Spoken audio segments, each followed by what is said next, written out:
name is Christine Harding. I am with the National Cryptologic Museum Foundation, and thank you for our cybersecurity chat for today. Our guest is Samuel Visner. He is the director of the National Security Federally Funded Research and Development Center, sponsored by the National Institute of Science and Technology. He is going to talk to you today about the evolution of IT, cyberspace, and cybersecurity. Thank you, Christine, and thanks to students and teachers all throughout the country for the opportunity to chat with you today.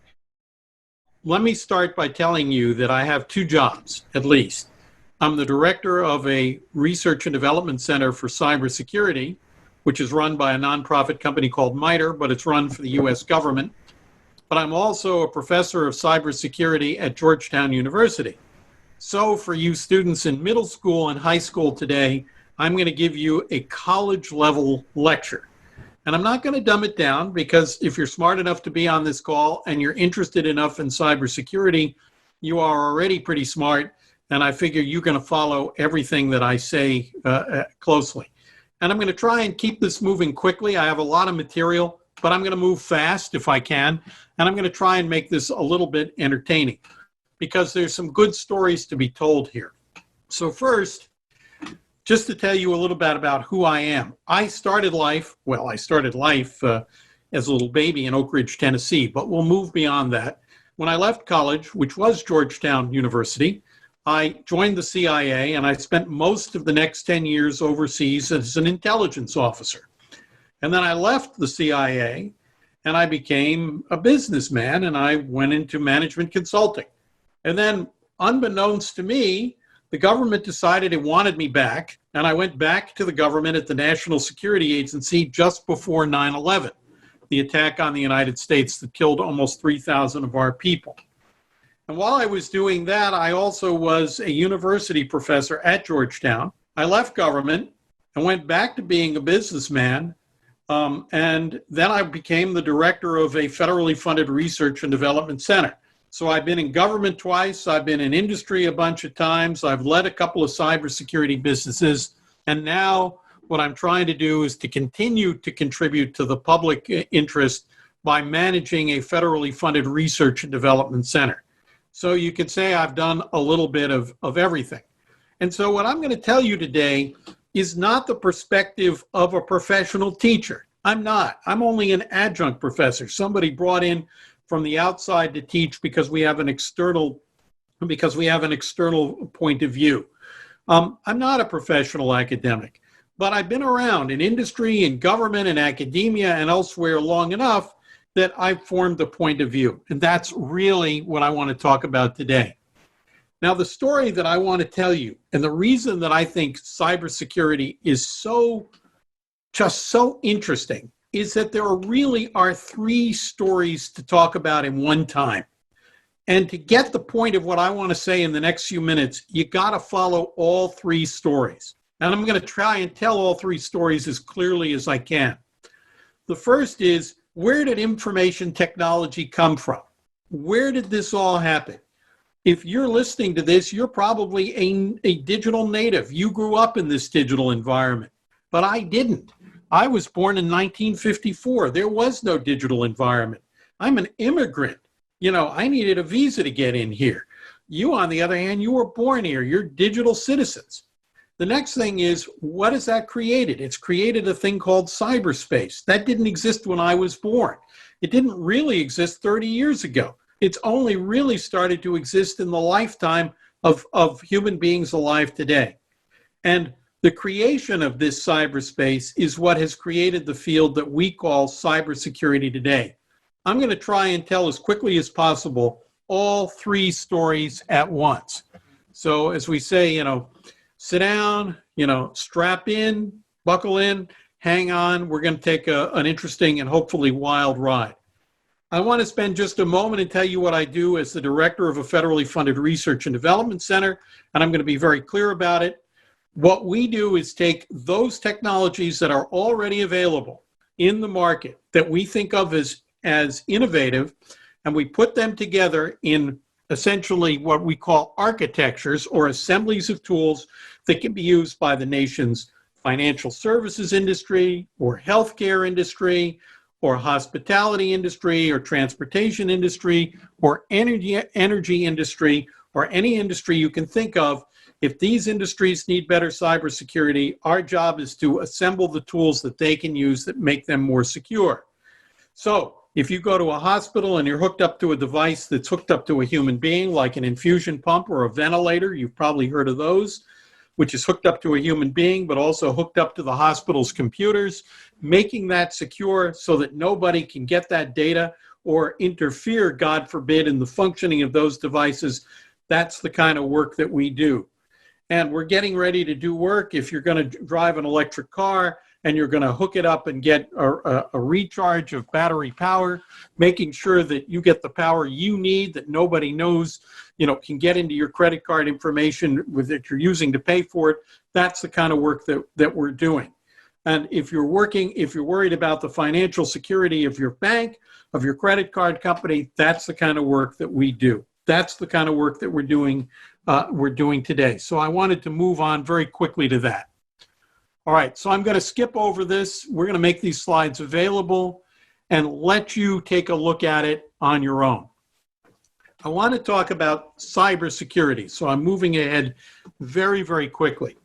Some people think cybersecurity is just about keeping information safe, making sure that somebody can't get into your Facebook account or your TikTok account or your Visa account or your MasterCard account or whatever account you're using, making sure that your financial records are safe or that your grades at your school, somebody hasn't played with them. Maybe you've seen the movie War Games.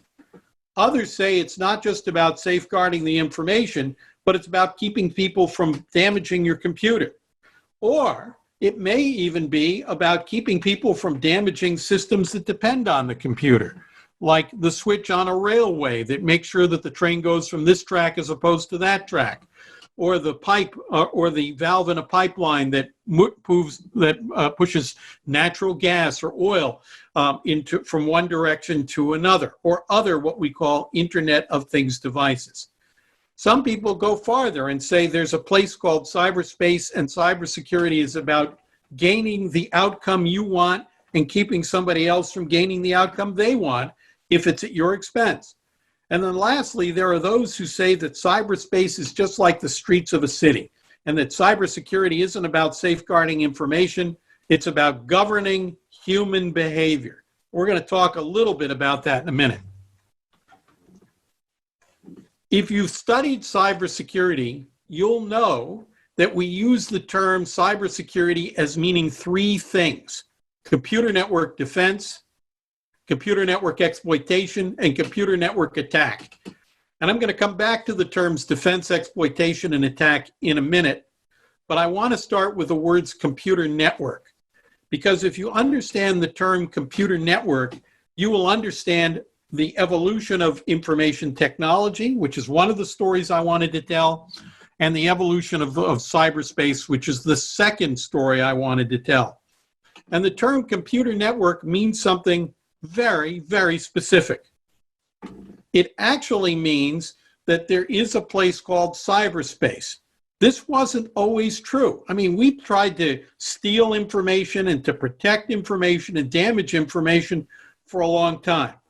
But there wasn't a thing called an integrated computer network, and there wasn't a thing called cyberspace. It didn't exist until just a very few years ago, really showing up only in the 1960s and 1970s. And, while your parents and grandparents were alive, but not that much before. So let me talk a little bit about where this came from. Look, in the scope of a human lifetime, we've moved from communications point to point, picking up a phone that was essentially hardwired to another phone on the other side of the country through a set of wires and switches. And we moved from that to networks, to databases, to putting stuff in the cloud, which is where most things are today, to putting computers into little devices that would control automobiles and control highways and medical devices, into actually having an Internet of Things with billions and billions and billions of devices, to the next version of the Internet called 5G, which will have an almost unlimited number of devices, which will give us tons of data, which will be analyzed using artificial intelligence, which will help us figure out, should this traffic light be green or red? Should this metro train move forward or not? Should we deploy police from this part of the town to that part of the town? This happened in the span of a single human lifetime. Somebody once said, this is bigger than the development of writing. It's actually like the development of language, and it happened in the course of a single lifetime. Now, we've tried to play around with this for a long time, but we didn't have cyberspace, so there wasn't really a digital environment.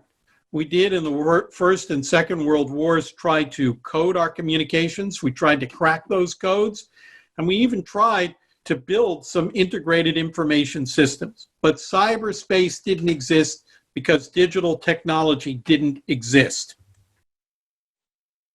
By the way, during the Second World War, Germany tried very hard to encrypt, to code their communications. They were deploying submarines in the Atlantic Ocean. Those submarines were being used to keep the United States from sending supplies and troops to Europe, because Germany knew that if we could get our supplies and troops to Europe, we could beat them. So they used their submarines to torpedo as many ships as possible. And we needed to crack the codes by which they were moving those submarines around, and they used a very sophisticated code. The Japanese also had good codes. And the truth is that we broke those codes, and we broke them sooner in the war than either the Germans or the Japanese ever thought. Some of you may have heard of something called Enigma, which was a machine that the Germans used to code their messages every day. It looked like a typewriter with rotors. Every day the rotors would move. Every day the settings would change, and it would be difficult. Even if we intercepted by radio those communications, we didn't know what they said. So the British broke those codes. And even though it's not germane to this story, it's still a good story to tell. The Germans figured that their code system was unbreakable, couldn't be broken. And the British said, this is a hard problem. So we're going to go after this problem by doing two things. We need an easier problem. This problem's just too hard to solve, too darn hard. So the first thing we're going to do is we're going to turn this into an easier problem. So they studied the Germans. And they said, the Germans are using this system and it's almost unbreakable if they don't make any mistakes. But, who's running this system? It's Private Schultz. And where's Private Schultz? He's on the front lines outside of Moscow, and the Russians are raining fire down him, day and night. He's not having a very good time. He might be making mistakes, and he might be getting a little lazy. Maybe he doesn't change those rotors every day. What mistakes would we make? I bet they'd make the same mistakes. And oh, by the way, I don't know what's in that message, but I know that it's from an artillery unit. So it's probably got information about artillery, or it's from a weather unit. It's probably got information about weather. And it probably has a from and a to and a date time group. So it's got to have some things we know about. And sometimes Station A will send a message to Station B, and Station B sends a message to Station C. They look different because they're coded differently, but it's probably the same message being relayed. So the British went to work and they performed some tests that said, if we intercept the message and it meets these logic tests, we may have figured out the right settings of that machine. And they studied the mistakes the Germans made, including the fact that some German operators would set their machine up each day with the first three letters of their girlfriend's name. One of their operators, their girlfriend's name was Celia, and this became known as the operator Sealy. So the British studied the Germans' mistakes and took a very hard problem and made it a little easier. And then they said, but man, this problem's still too hard. We've made the problem easier, but it's still a hard problem. We need to take the next step. We need to get smarter. We've made the problem easier, but we need to get smarter so we get over that line where we can solve the problem. So we've developed a test, but we have to do it one by one. Can we mechanize this test? Can we build a machine that goes ka-chunk, ka-chunk, ka-chunk, ka-chunk, ka-chunk, which can actually mechanize the process of educated guessing? And if we can build one, Can we build 100? Can we build 500? Can we build even more? And they did. The machine was called the bomb. It actually conducted these tests, and it, in essence, mechanized the process of educated guesses. This is a pretty cool idea. Make the problem easier, make yourself smarter, and eventually you're smart enough to solve a slightly easier problem. At the end of the war, the Germans moved from 5 rotors to 12, which made the number of possible combinations of their codes inconceivably harder.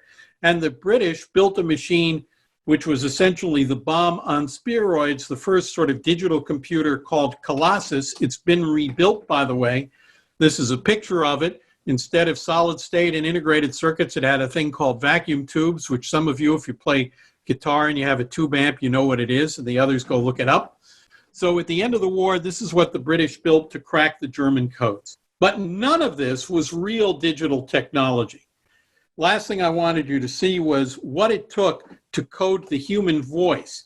This took rooms and rooms of equipment. This is so Roosevelt could talk to Churchill, our president could talk to Britain's prime minister. And the code was noise from mercury vapor lamps that would sputter and arc, recorded on records, if you can see the record players. And as the president spoke, the record played, that noise was mixed with the president's voice. It was received on the other end by Churchill. The same record was playing, that noise was subtracted, and Churchill's voice emerged. This was a very clumsy way of coding a voice so that two people could talk to each other in real time. It probably also led to a moment where somebody said, "Excuse me, Mr. President, you have to stop talking because we have to change the record." So this was how things worked in the pre-digital days. These systems were not digital. They weren't cheap. The parts didn't work together easily. This was very, very hard to do. But the stage was being set by which information technology would create integrated computer networks, and those networks would create cyberspace.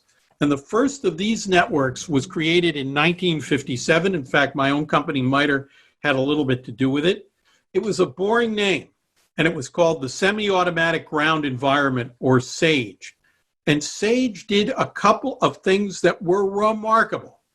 So first, it was important that SAGE was secure. We couldn't let people get into the system.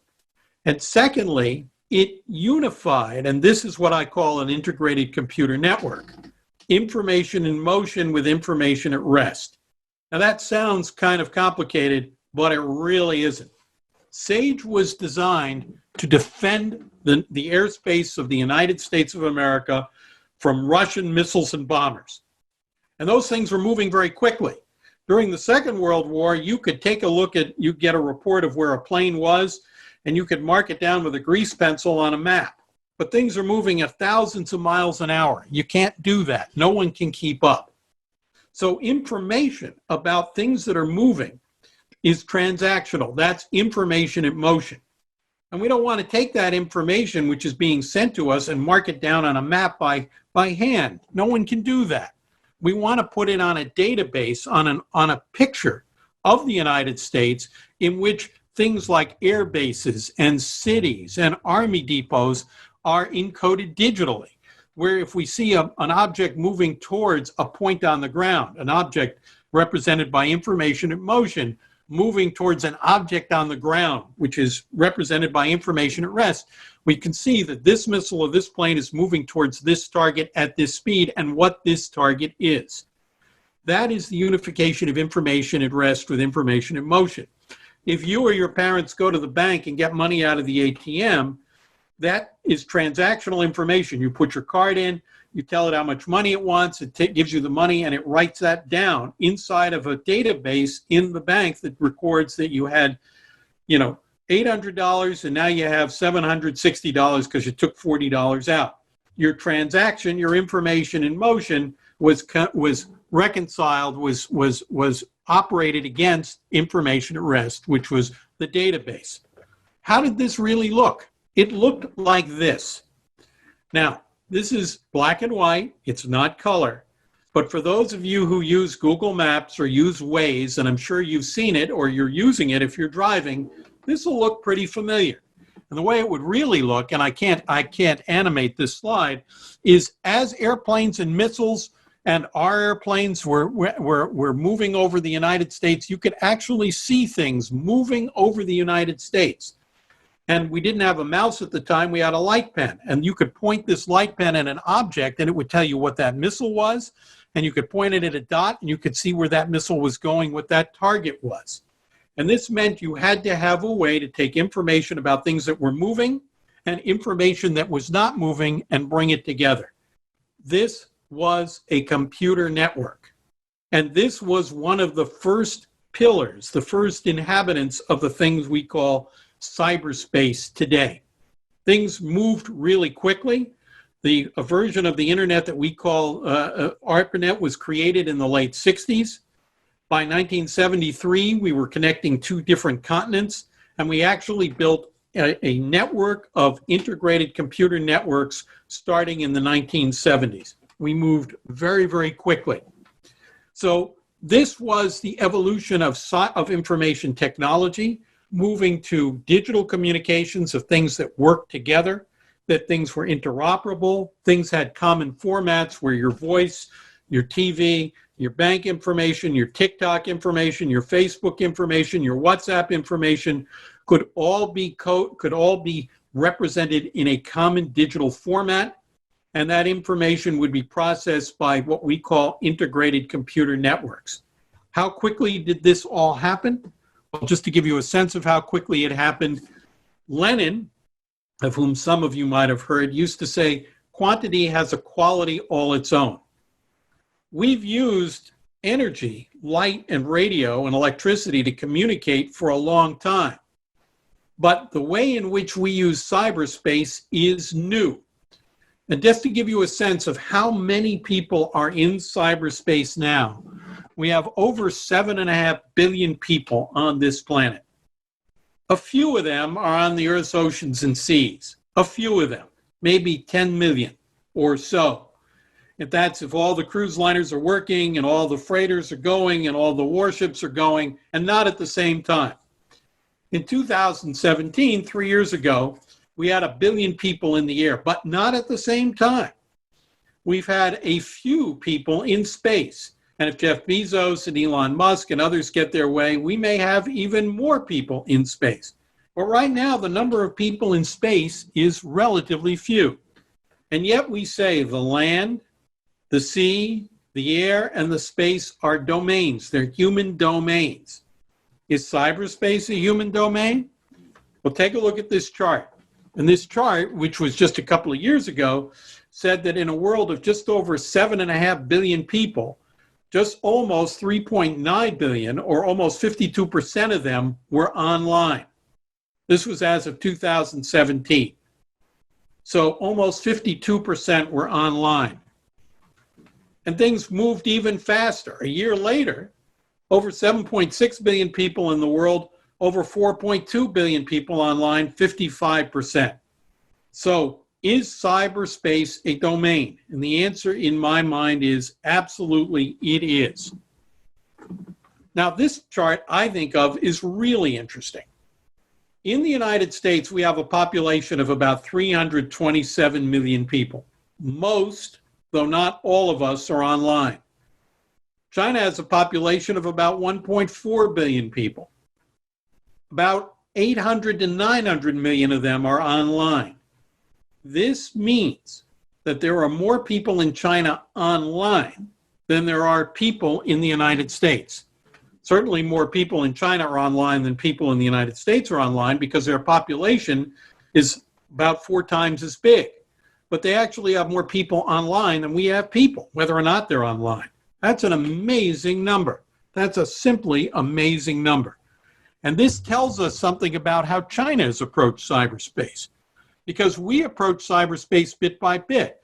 It started to develop in 1957, and we had a few stations hooked up and a few universities hooked up in the 60s and 70s. In China, on the other hand, they went from 0 to 800 million in 20 years. So in China, almost everybody we're seeing is a digital native. Whereas in the United States, a lot of the people who've grown up with this remember a world before cyberspace existed.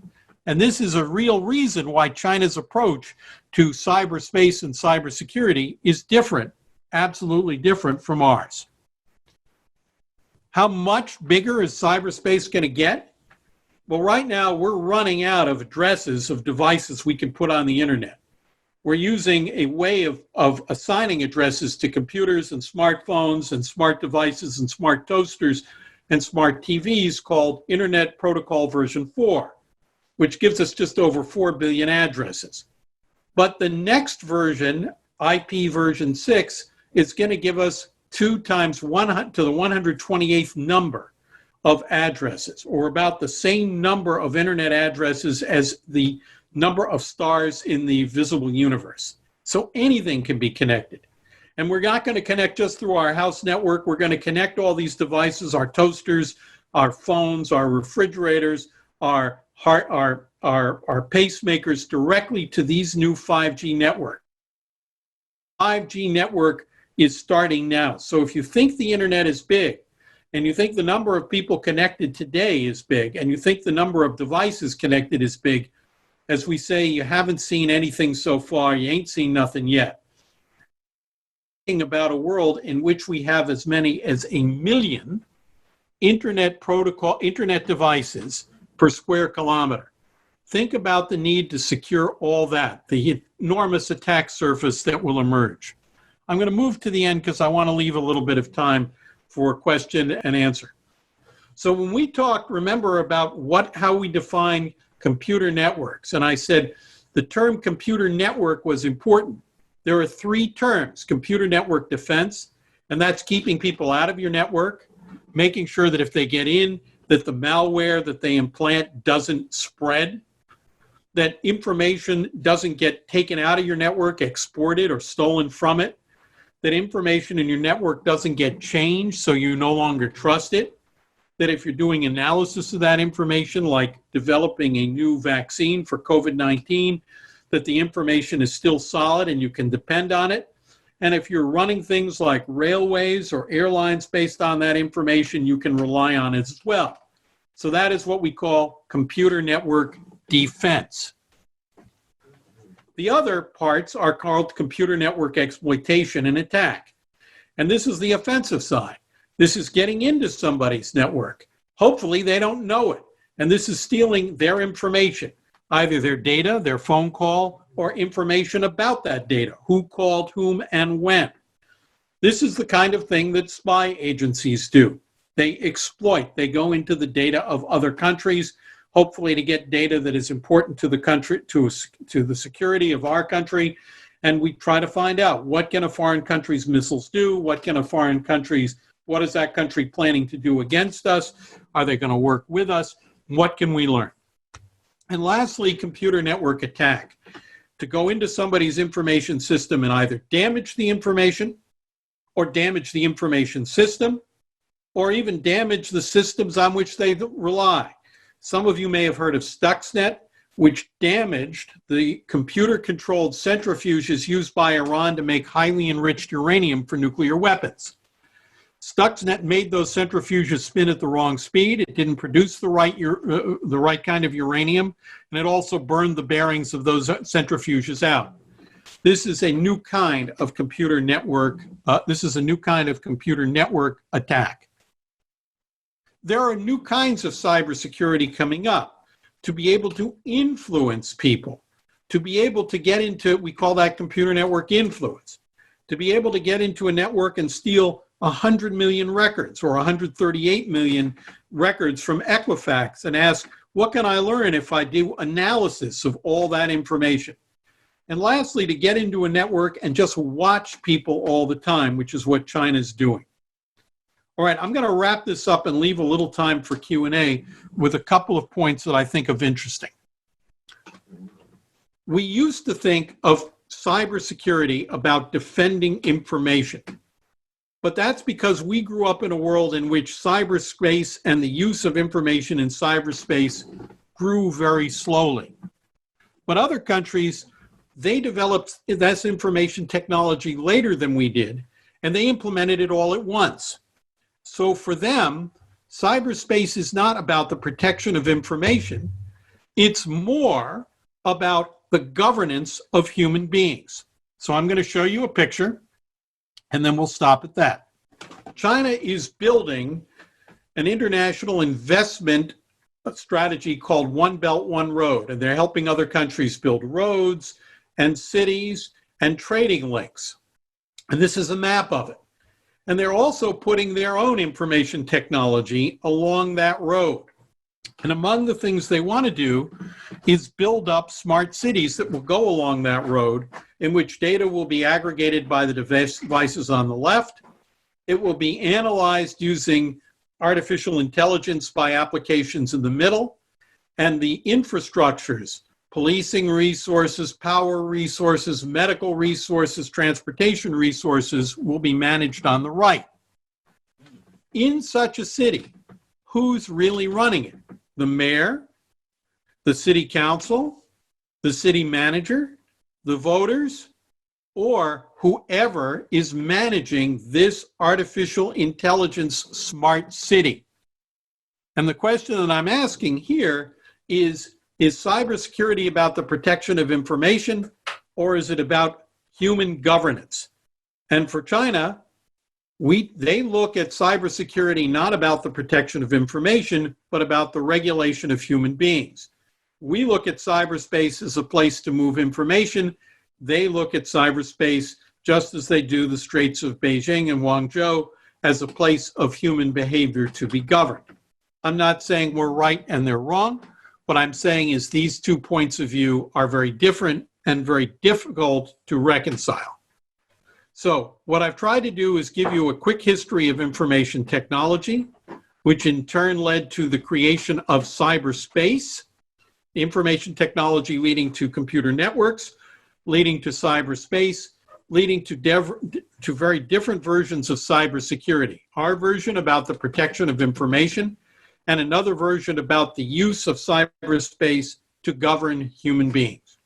I'm going to stop at this point because this is a lot to have covered in just about 30 minutes, and see if any of you have any questions. So thank you. Terrific. That was fabulous, Sam.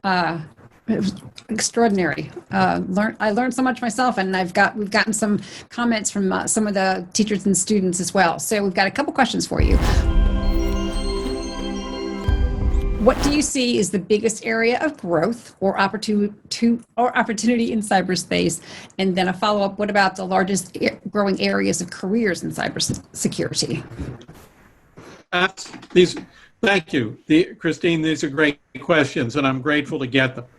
So the first thing I would say is that here are some areas where I think are really important. I think we need to do a better job of coupling computer science with cybersecurity science. We've been very much like people building great cars that go fast and saying, by the way, we'll deliver bring the car back in 18 months and we'll give you a better set of brakes. We should be developing information systems and developing cybersecurity in such a way that they happen together. And I think we're building a whole new cyber ecosystem in the world. 5G networks, which will be global. Internet of Things devices, so that it's not just your laptop and your iPhone and your tablet and your computer that'll be hooked up, but your toaster and a heart pump and a pacemaker and the valves in a pipeline and the sensors on highways, which will tell people what speed they should be going. These are all things that are all going to be happening at once, and we'll be using artificial intelligence to gather that data and make decisions. So what I would say is a field that really bears our attention is the field of artificial intelligence, the fields of and how those systems might be vulnerable. Because if you can fool an artificial intelligence system, if an AI system says, oh, I recognize a stop sign and I will stop the car, if it's a self-driving car, and it can fool it into saying, oh, that's not a stop sign, that's a sign that says speed limit 55 miles an hour, you can start making cars drive through intersections and kill people. So Are artificial intelligence systems, are they vulnerable? And oh, by the way, can you use artificial intelligence to spot an attack, to spot an exploit, to improve your defenses? So understanding the vulnerabilities of and the potential of the new information technologies that are being deployed, 5G, IoT, machine learning, artificial intelligence. Now, where do I think there are career opportunities? There are career opportunities in cybersecurity at every level. First, there are opportunities for operators, people who will work inside of companies and security operations centers to monitor networks, to watch for attacks, to deploy the right defensive tools if they see an attack or if they see they've received an alert from the government that an attack might be coming. Computer scientists, developers who can develop new advanced cybersecurity tools. That's an area. People who can integrate these tools onto networks, people who have computer systems integration capabilities. I think over time, we're going to see an increase in the need for people who are smart about policy. What should our policy be? Should we have standards? Should the standards be mandatory? Should the standards be voluntary? Should our government insist on rules of the road that we want other governments to adhere to attain and to adhere to, or not? What should those roles be? If cyberspace is so important to our national security, how do we defend ourselves in cyberspace? The military needs cyber warriors. The United States Cyber Command is coordinating an effort to improve the cybersecurity capabilities, both offensive and defensive, of our warriors in the Army, Navy, Air Force, and the Marine Corps. The federal government needs people to improve the cybersecurity, to strengthen constantly the cybersecurity of our civil government at all levels. So these are areas where I think good opportunities exist. One, which is, what is metadata? Great question. What is metadata? So some of you may remember the revelations of a fellow named Edward Snowden, who worked at the National Security Agency. And the National Security Agency was, according to Snowden, collecting a lot of metadata. So what is metadata? If you make a phone call and somebody in another country intercepts that phone call, they're intercepting your phone call, or they're intercepting your email. They're intercepting your voice, that is data. They're intercepting your email, that's data. That email might be really quite colorless email. It may be email like, stop at Safeway and buy a package of hot dogs because we're going to have a cookout this weekend, socially distanced, of course, completely innocent, but that's data. Metadata is data about data. It's not your phone call, it's who called whom, when they called, how they connected. It's not the email, it's to whom you sent the email and how long the email was, and whether the email was encrypted, and how the email was routed, and when the email was sent. And getting a lot of metadata can be interesting, because even if you can't read the emails, you can say, oh, between these two stations, they tend to communicate a lot, send a lot of emails between 2 in the morning and 2:25 in the morning.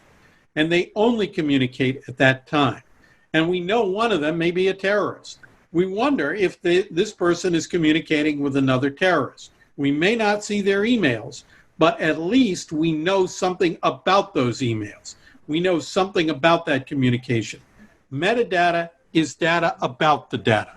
I hope that answers the question. And the person who posed it, I hope they'll let me know if that answer was clear. All right. So you could do that. You can send a note through the chat to let Sam know whether that response helped you. What is the difference of 5G and why is it so much technology? 5G is going to be a revolution. Right now, in a world of 4G, we have limits. It's not all that fast. And you can't really connect a lot of your devices, like your toaster, like your oven, like your refrigerator, like your heart valve your heart monitor, to a 4G network it goes through your local area network in your house or your hospital. 5G is going to be different. One, 5G will allow for billions and billions of devices to be interconnected, which 4G doesn't. 4G doesn't have the capacity. And as I said, we're also running out of internet addresses using what's called Internet Protocol version 4. 5G will use Internet Protocol version 6. A virtually unlimited number of things will be able to be hooked up. And they can be hooked up directly to the network. You won't need as many, if any, of the local area networks in your house. You won't need a router. You won't need one in your school or your hospital. Instead, your school, your hospital will own a slice of a 5G network that is operated by one of the carriers, a Verizon or an AT&T or a British Telecom or Sprint T-Mobile or China Telecom or whoever your carrier is. And because you will have global networks with direct connection of all of these devices, you will have all of these devices generating lots of data.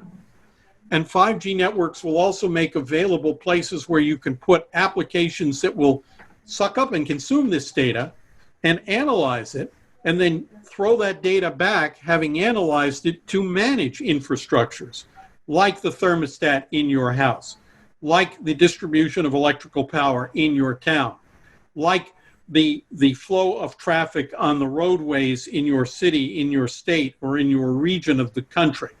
So 5G will make that possible. And the questions right now is what part of the radio spectrum will use 5G? Those issues are currently being resolved. There is another big question as to whether or not we will let the backbone of these networks in the United States be built with equipment from China, and whether or not this would give the Chinese government the ability to see into these networks or manipulate them. This is the big question about a company called Huawei, of which you've heard. Mm-hmm. So 5G is not the technology issue, it's a national security and policy issue too. Wow. Okay, we literally have a minute. And the last question is related to your recommendation of what students should be on the lookout in this industry. And this one would be a little hard to do in less than a minute, but how will cybersecurity and cyberspace change in the next 10 years? Got a minute. Sure. So let me answer the second part first. Cybersecurity and cyberspace will change because we will almost surely look at cyberspace more as a domain of human governance, as a domain, well, at least as a domain of human behavior. And we're going to look at cybersecurity very much at looking at not just individual pieces of data, but whole bodies of data that relate to society. And what should we be looking for? Look for the increased application of artificial intelligence, whether or not AI is vulnerable, and whether or not AI also can be used to improve cybersecurity. Those are things I'd watch for right now. Terrific. Thank you, Sam, so much. This was a fabulous cybersecurity check. Thank you for your time. To our teachers, Mr. Ramirez and Ms. Howard, we so appreciate that you joined us today. And we will see you again next week for another cybersecurity chat. Thank you all. Thank you, and I hope this was useful. It was an honor to be here. Thank you.